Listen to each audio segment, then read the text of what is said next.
cannot talk about Jennifer McCabe, who, as we've talked about, is the single most important witness that they have. I mean, she's the glue guy. She puts it all together. She has a lot of the damning evidence, if you believe any of this stuff, against Karen Reed. And here she shows up 3 weeks into the trial, 40 witnesses in, at the worst possible time, in light of what her husband did to the case. The first thing that strikes me about her is she presents terribly. And this is just my own judgment. I'm a big, not an expert, but I'm a big body language guy. We've talked about that. And she looks so canned, so rehearsed, and so nasty. She really projects this. There's something raw and just unlikable about her. And you were talking earlier about witnesses crying and whatnot. What I saw today, and people can disagree, and it only matters ultimately what the jurors saw and think. But I saw her on a couple of occasions try to cry, try to look all sympathetic, and she couldn't get there.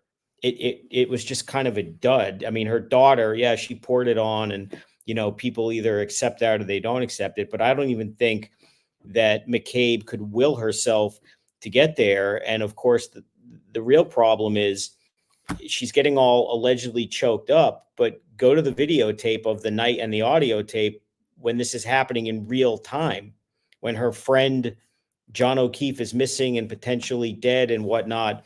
And she's about as calm, cool, collected, cold, bored, no reaction. Some guy is lying on the lawn. They're telling her, calm down, calm down. I mean, why would you tell her to calm down? Her boyfriend is lying, basically dying on the lawn. And the husband is saying, shut her up. She's going to wake up the neighborhood. Right. That was lovely. And, McCabe is just none of this. So I thought you start with her, that her demeanor looked very canned and faked. And then some of her testimony in particular struck me as Lally actually preparing. It's all relative. I mean, by preparation, I don't mean anything competent or in depth, but by his standards, because what did McCabe say about when she saw the taillight? She specifically referenced, but it was covered by the snow. And that immediately brought me back to their failed attempt to have the state trooper or whatever he was a couple of weeks ago try to identify what he later saw on the car from his dash cam, if you remember that. That just sounded too clever by half. Then she says, I saw the light, and she said, look, the light. And then they play the video today of the Ring camera.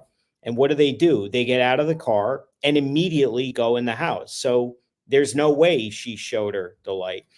But the biggest thing is she doubled down emphatically on all the things that you're expecting her just to get clobbered with about the Google search, about anybody being in the house. And the Google search for her, she has kind of a two-headed problem with this.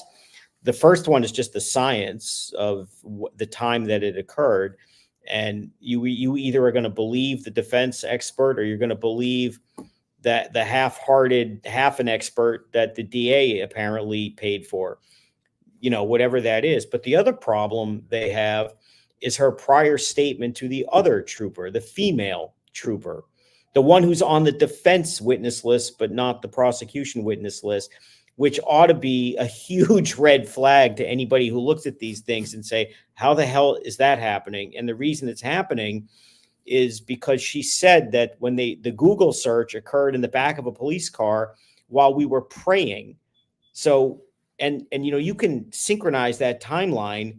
And if it doesn't match the time that she claims that she was doing it at 6, whatever, then, the lie is exposed right there. And the worst part is, when she says it's in the car, and it's while they're praying, she's adding a specific detail, the whole thing about praying. So if it turns out not to be true and you're adding those kind of details, you're not making a mistake. The Bruins just scored, by the way. So, yay. Yeah.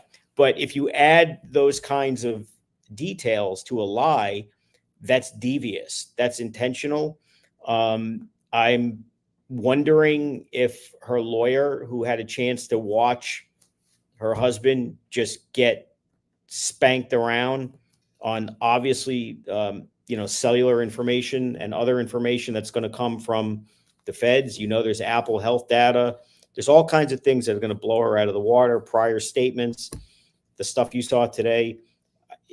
We've talked about this before too, Mike. I don't know why there isn't a serious conversation between a lawyer who his only client is her.